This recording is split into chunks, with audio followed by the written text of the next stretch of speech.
My remarks today on American security in an age of entropy are intended in large part to help us contextualize our strategic struggle with the People's Republic of China. The idea that our competition with China is a new Cold War is very much in vogue right now, and there are aspects of that that are true and correct. On the other hand, the conflict we have with China is quite distinctly different from the conditions that prevailed during the Cold War. And I think if we examine the differences, we will be in a better position to make the 21st century an American century again, and not a Chinese century, and not a century of disorder. Not just the Cold War, but so many of the globe's conflicts over the last 230 years have been struggles between systems. Beginning in the 18th century, in fact, perhaps even a little bit earlier, there was a struggle between the ancien regime of Europe, throne and altar, and the rise of popular government. This struggle took place not only within states, but also between them. It was a key component of the wars of the French Revolution and subsequently of the Napoleonic Wars as well. What was at stake here was the very form of government, the form of regime that would prevail in Europe and indeed in North America. On the one hand, you had the inherited system of Europe. You had a system based on the hereditary rule of monarchs and nobility, along with an established church. However, you had a continually rising middle class and entrepreneurial class, a business class, which wanted a greater and greater share of power and which had a complex relationship with the nobility and with the monarchy. And so in different places, you saw different outcomes. In Britain, the monarchy was able to strike, in effect, a deal with the rising bourgeoisie and create a stable system that, on the one hand, maintained the monarchy in at least a nominal sense, even as the system of government in the United Kingdom became increasingly popular. In the North American colonies, of course, you found George III was unsuccessful at striking a balance with his colonists and with the rising sense of self-government, popular self-government within the North American colonies. The result, of course, was American independence, the War of Independence, and the successful creation of the United States of America. The United States of America, as a newly independent popular state, had that popular element rooted in local community.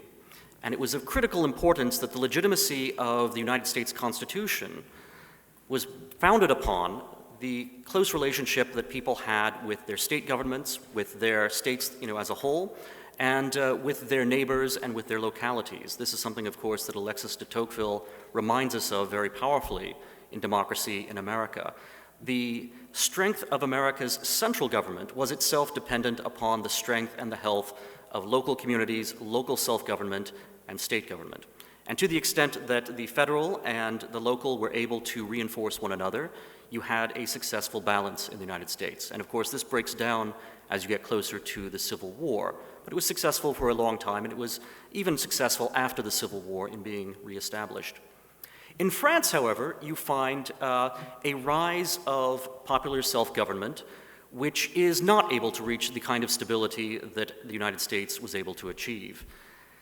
Why is this? In part, it's because, as de Tocqueville recognized in his other great work, The Old Regime and the French Revolution, France, unlike the United States, centralized popular power. France believed, after the French Revolution, you had a concentration of power first in the National Assembly, eventually in a directorate, eventually in the hands of Napoleon, who proclaims himself an emperor. And the French, throughout the Revolution and throughout the reign of Napoleon, the French are engaged in exporting their revolution over their borders and inducing revolution among their neighbors and throughout Europe. And this, of course, poses a tremendous problem for regime stability in a place like the United Kingdom. Britain itself has to defend itself not just militarily, but also ideologically against the threat posed by the French Revolution of this extreme Jacobin republicanism and Girondist republicanism. So I wanted to make clear this distinction between the United States, where the power of the central government was rooted in the strength of local government, local communities, and the states, versus the centralization that the French attempted with their revolution. And the unsuccessful centralization, the unsuccessful attempt of the French government to establish a new kind of popular legitimacy for itself led to a succession of revolutions in France. First of all, not just the French Revolution itself, but the rise of Napoleon. Napoleon, after he falls, you get a couple of monarchies, a restoration followed by the rise of a bourgeois monarchy. After that, you have a Second Republic. The Second Republic elects Louis Napoleon as its president. Louis Napoleon decides he's going to proclaim himself emperor. The Second Empire is then brought down by losing the war with Prussia. And at that point, you have a Third Republic established in France. The French Constitution infamously becomes periodical literature in the 19th century, as opposed to the United States Constitution, which, despite having to deal with the tremendous evil and tremendous difficulties posed by slavery, nevertheless, the US Constitution does endure and prevail in the 19th century. We do not see the same kind of regime change within our country that you see in France. Well, as we get to the 20th century, we see that the old struggle between the Ancien regime in Europe and the rise of popular self-government is resolved by the end of the First World War. And it's resolved entirely, more or less entirely, in favor of popular self-government, and indeed also the principle of national self-determination. So the great empires of continental Europe are broken up, and instead you have these new small states which are meant to have self-government. You have Czechoslovakia, for example, a number of others. And it's a more unstable situation, unfortunately, than anyone at the time had wished for. Of course, within Russia, you have had a communist revolution. You have the Russian Civil War and the development of the Soviet Union, which then, goes, basically rejects the idea of national self-determination and becomes a multinational empire. That's true of the Soviet Union itself, and then, of course, after World War II, the USSR dominates Central and Eastern Europe. In the 20th century, the struggle is no longer between the old throne and altar regime versus the popular self-government style of regime. Instead, it is a struggle between the atheistic and communistic Soviet bloc and the capitalistic and still religiously grounded and still grounded in national identities that you find in the West and that the United States in particular champions. So on the one side, on the Western side, you have faith, you have nation, and you have the free market. On the other side, you have communism, you have internationalism, and you have communism, of course. Communism, atheism, and internationalism. And this struggle was between systems. It was not just between armies. It was not just a matter of fighting a Third World War on the continent of Europe. Instead, it was an attempt of each bloc to subvert the system of government and the system of society that prevailed on the other side. And this led to what is known as political warfare. It led to the creation of intelligence agencies that would try to advance their side over the borders of the other side and within the Third World that was much disputed. The outcome of this, of course, was that the West prevailed, and its model, which included the nation state, which included free markets, it succeeded, whereas the Soviet model failed. The Soviet model failed not just, however, because of the opposition that it faced from the West, but also because of its internal loss of legitimacy. The Soviets never succeeded in establishing a real legitimacy in the hearts of the occupied and conquered peoples of Eastern Europe and Central Europe. So Germans and Poles and Hungarians and Czechs, they always wanted to resist the domination of Soviet Russians. And they were not successful as long as the Russians were willing to use military force to send in Warsaw Pact tanks to crush an uprising in Hungary, for example. But towards the end of the Cold War, so much legitimacy had bled out of the Soviet system, even within the Soviet Union itself, that the peoples of Eastern Europe and Central Europe were increasingly willing to stand up to the Russians, to the Soviet system, and to defy it, to have movements like Solidarity. And this led to, first of all, the decay of the Soviet Empire on its periphery, as you saw with the collapse, tearing down of the Berlin Wall in 1989. And then ultimately, 2 years later, the Soviet Union itself dissolved. It lacked legitimacy. And the Russian people basically said to themselves, if Hungarians and Poles can be free of this terrible system of communism, then why cannot we Russians also be free to have our national interests pursued instead of having this dead ideology around our shoulders?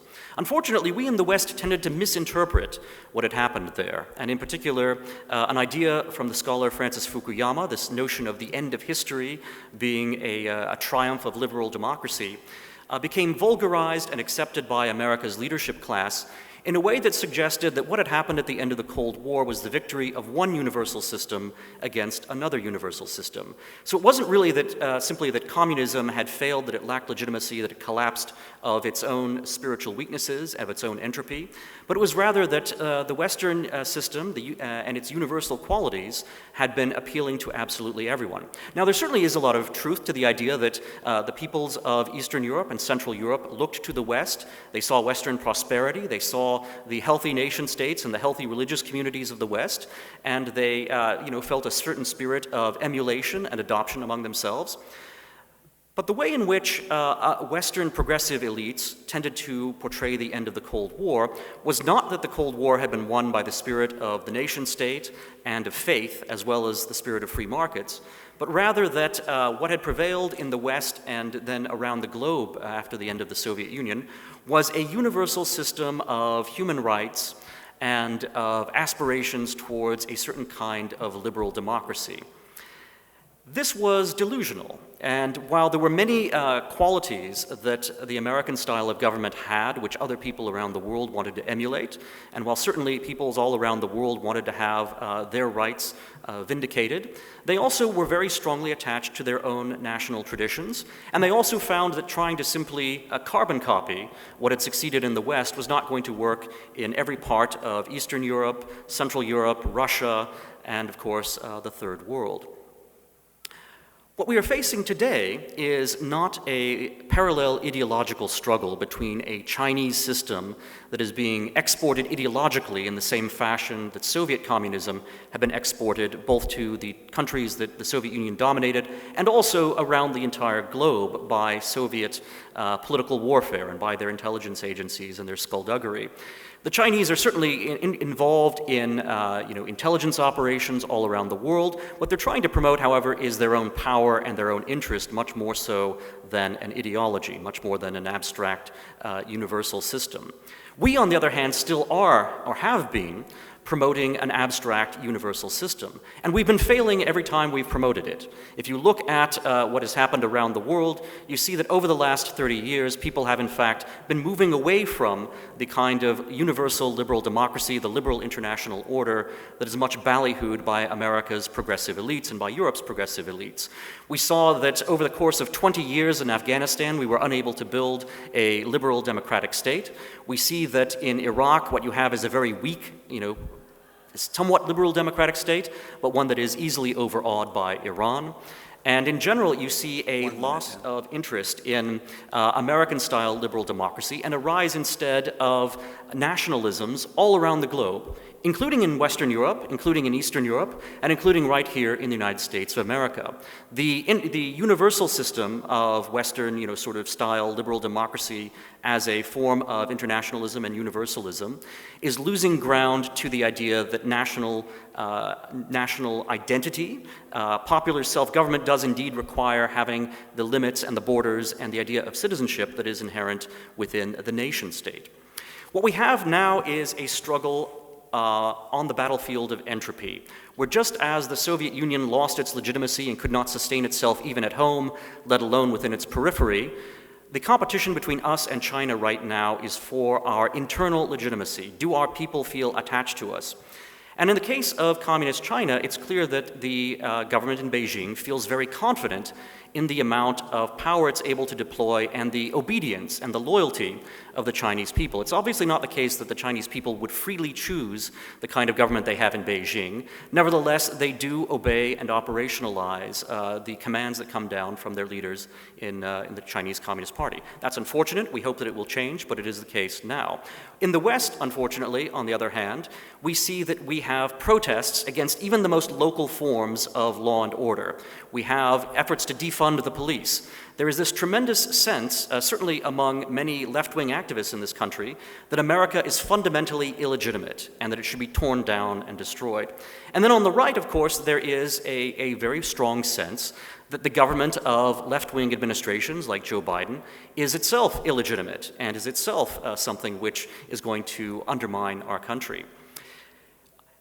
The dispute between left and right is something I can't really address today, but I will simply conclude by pointing out that America is more possessed by entropy right now and is, a fraying culture in a way that endangers our long-run ability to influence the world. And what it does is that the weaker we become internally, the more that we will be subjected to the economic power and ultimately the cultural power and other influences and the political subversion coming from other parts of the world. And it's not because we are fighting a second Cold War on the same terms as the original Cold War.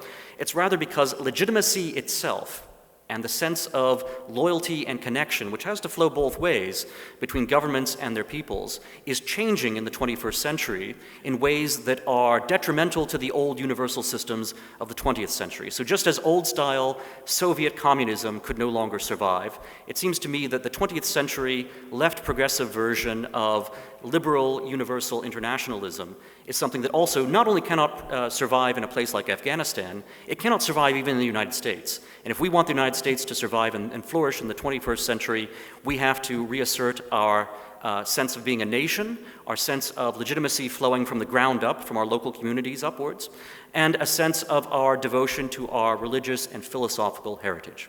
Thank you.